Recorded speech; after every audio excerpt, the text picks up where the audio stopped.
ஜிம்மின்னு ஒருத்தவன் வந்து வாழ்ந்துகிட்டு இருக்கேன். அவன் என்ன பண்றான்னா இஷ்டத்துக்கு என்னதையாவது அடிச்சு விட்டுக்கிட்டு இருக்கான் எல்லா மக்கள்கிட்டையும் போயிட்டு. அதாவது என்கிட்ட நீங்கள் காசு கொடுத்தீங்கன்னா உங்களுக்கு நான் வந்து அதை பிஸ்னஸில் போட்டு நான் வந்து பெரிய ஆளை மாற்றி விட்டுருவேன், அல்லது உங்களுக்கு ஒரு புது பிஸ்னஸை நான் வந்து கற்றுத்தரேன். ஸோ இந்த மாதிரி மக்கள்கிட்ட போய் கேன்வாசிங் பண்ணுறது, நம்மலாம் கேள்விப்பட்டிருப்போம் அந்த எம்எல்எம் பிஸ்னஸ் அந்த மாதிரிலாம். ஸோ அந்த மாதிரி, ஆனால் எக்ஸாக்டாக அவன் எம்எல்எம் பிஸ்னஸ் பண்ணலை. அவன் என்ன பண்ணுறான்னா தனித்து தான் செயல்படுறான். ஆனால் எல்லா மக்கள்கிட்டையும் போயிட்டு சும்மா ஒரு வார்த்தையை சொன்னோம்னா அதை 10 வார்த்தையாக திரிச்சு அது மூலமாக வந்து மக்களை வந்து ஆர்வத்தை ஏற்படுத்துறது, என்னென்ன வகையான பீப்புளுக்கு என்னென்ன மாதிரியான ஆசைகள்லாம் இருக்கும் அதெல்லாம் சொல்லி அவங்கள்ட்ட வந்து ஹெல்ப் பண்ணுற மாதிரி போய் அவங்கள்ட்ட இருந்து காசை பிடுங்கிறது. ஸோ இந்த மாதிரி அவன் செஞ்சுக்கிட்டே இருக்கிறான். ஸோ இந்த மாதிரி செய்யக்கூடிய ஆளை வந்து எல்லா மக்கள் என்ன நினைக்கிறாங்கன்னா, இவன் வந்து உண்மையில ஒரு மிகப்பெரிய ஒரு ஆள் தான், அவன் மூலமா ஒரு சில பலன்களையும் அவங்க அடைகிறாங்க. ஆனால் அந்த பலனுடைய அளவு வந்து ரொம்ப ரொம்ப கம்மி. ஆனால் அவங்களுக்கே தெரியல அவன் மூலமா வந்து அவங்க ஏமாற்றப்படுறாங்கன்றது. அதாவது அவங்க எல்லாத்தையும் வந்து ஒரு மோட்டிவேஷனலாக வச்சு பேசுறது, அவங்களுக்கு எதெல்லாம் வந்து முடியாதுன்னு நினைக்கிறாங்களோ அது எல்லாத்தையுமே வந்து உங்களால் முடியும்னு சொல்லி அவங்கள வந்து ஆர்வம் ஊட்டுறது. ஸோ இந்த மாதிரி நிறைய விஷயத்த அந்த ஜிம்மி பண்ணிக்கிட்டு இருக்காங்க.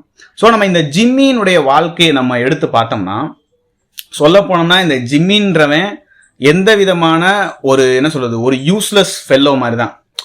ஆனாலும் இந்த ஜிம்மியை வந்து எப்படி அந்த மக்கள் நம்புறாங்க, அதுக்கான காரணம் என்னன்னா அவன் தன்னை நம்புறது தான் காரணம் அப்படின்ற மாதிரி மார்க் மேன்சன் சொல்லி காமிக்கிறாரு. அவன் அப்படி என்னத்தை நம்புறான் அப்படின்றத நம்ம நினைச்சு பார்த்தோம்னா, அவன் ஒண்ணுமே செய்யறது கிடையாது.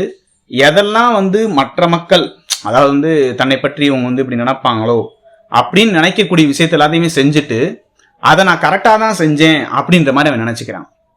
உதாரணத்துக்கு இவன் ஒரு விஷயத்த செய்யறான்னா அந்த விஷயத்த பார்த்து மற்ற மக்கள் எதாவது நினைக்கிறாங்கன்னா என்ன நினைப்பாங்கன்னா வந்து இவன் வந்து உண்மையிலே வந்து பெரிய பெரிய விஷயத்தெல்லாம் செய்கிறான் அப்படின்னு அவங்க நினைப்பாங்க. ஸோ அதுவே இவனுக்கு வந்து ஒரு ஆர்வத்தை தூண்டக்கூடியதாக இருந்திருக்கு அப்படின்ற மாதிரி இந்த மார்க் மேன்சன் சொல்கிறார்.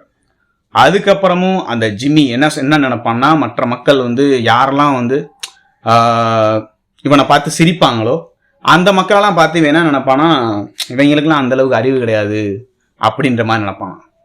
இன்னும் ஒரு சில பேர் வந்து அவனை வெறுக்கக்கூடியவங்க யாராவது இருந்தாங்கன்னா அந்த மக்களை பார்த்து என்ன சொல்லுவான்னா, இவங்கெல்லாம் வந்து நம்மளுடைய வளர்ச்சியை பார்த்து பொறாமப்படுறாங்க இப்படின்ற மாதிரி சொல்லி அவன் என்ன பண்ணுவான்னா வந்து தன்னைத்தானே வந்து ஒரு சமநிலைப்படுத்தக்கூடிய ஒரு மனுஷனா வாழ்ந்துகிட்டு இருக்கான்.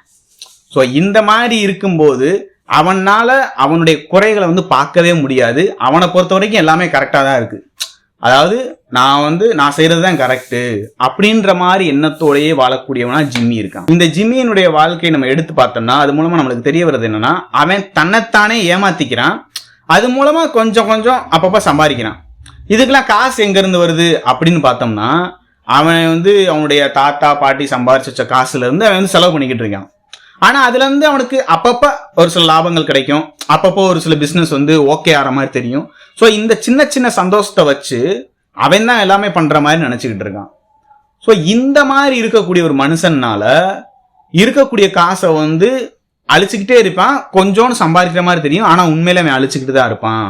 ஒரு குறிப்பிட்ட ஸ்டேஜ்ல அவனால எதுவுமே பண்ண முடியாத ஒண்ணும் இல்லாத ஒரு மனுஷனா மாறி போயிடுவான் அப்படின்றதான் மார்க் மேன்சன் சொல்றாரு. ஸோ இது வந்து ஒரு சாதாரண மனிதனுக்கு வந்து யூஸ் ஆகும் அப்படின்னா யூஸ் ஆகாது.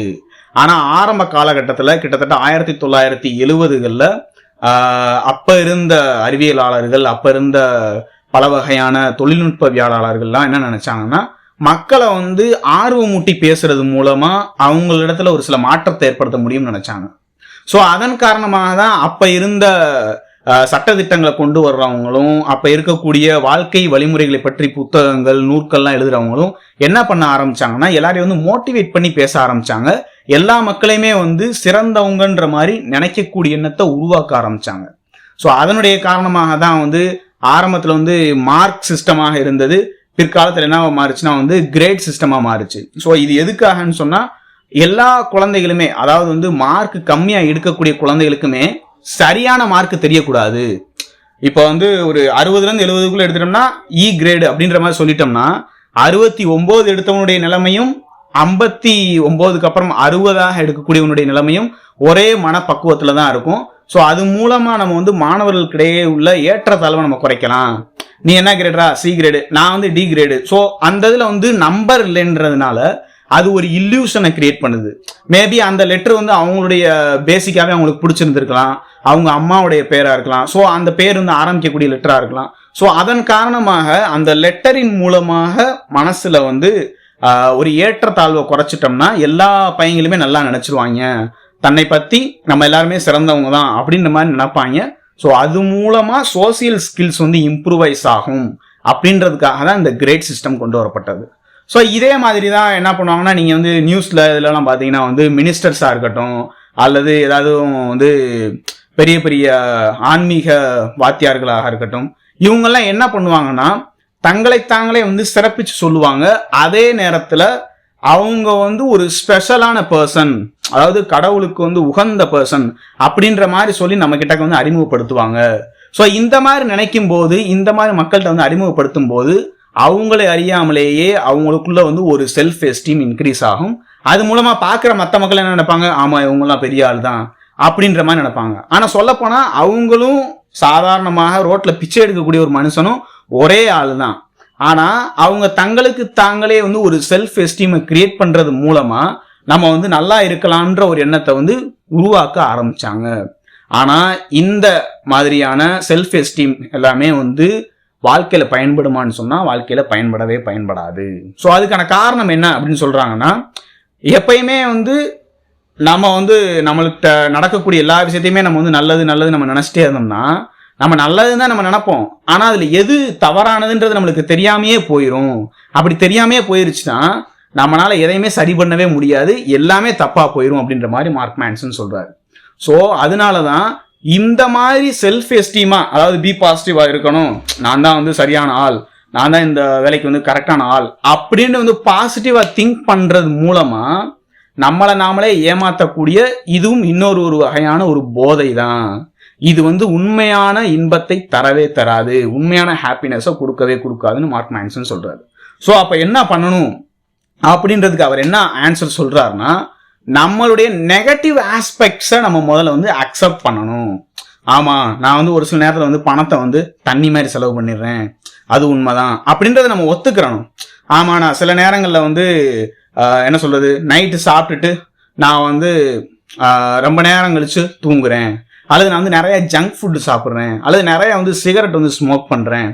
இதெல்லாத்தையும் நான் வந்து முதல்ல அக்செப்ட் பண்ணணும். நான் அக்செப்ட் பண்ணாம எல்லாரும் தான் சிகரெட் குடிக்கிறாங்க, நானும் குடிக்கிறேன், அதுல என்ன இருக்கு, எல்லாருமா செத்து போறாங்க அப்படின்ற மாதிரி ஒரு நோக்கத்துல இருந்து வெளியில வந்து தான் செய்யக்கூடியது தவறுன்றதை எப்போ வந்து நம்ம வந்து உணர ஆரம்பிப்போமோ அப்ப இருந்துதான் நம்மளால வந்து அதை சரி பண்ண முடியும் அப்படின்றதாக மார்க் மேன்சன் சொல்றாரு. ஸோ இந்த மாதிரி இருந்தோம்னா மட்டும்தான் நம்ம ஜிம்மி மாதிரி இருந்து நம்மளை நாமளே ஏமாத்தாம நம்மளுடைய வாழ்க்கையில எது உண்மையான இன்பம்ன்றதை நம்மளால வந்து அடைய முடியும் அப்படின்றதாக மார்க் மேன்சன் சொல்லி காமிக்கிறாரு. ஸோ இதுதான் இன்னைக்குரிய வீடியோ. ஸோ உங்களை வந்து அடுத்த விஷயத்துல நான் வந்து உங்களை வந்து சந்திக்கிறேன். ஸோ தேங்க்ஸ் அகேன் ஃபார் வாட்சிங். Tata, bye, piece.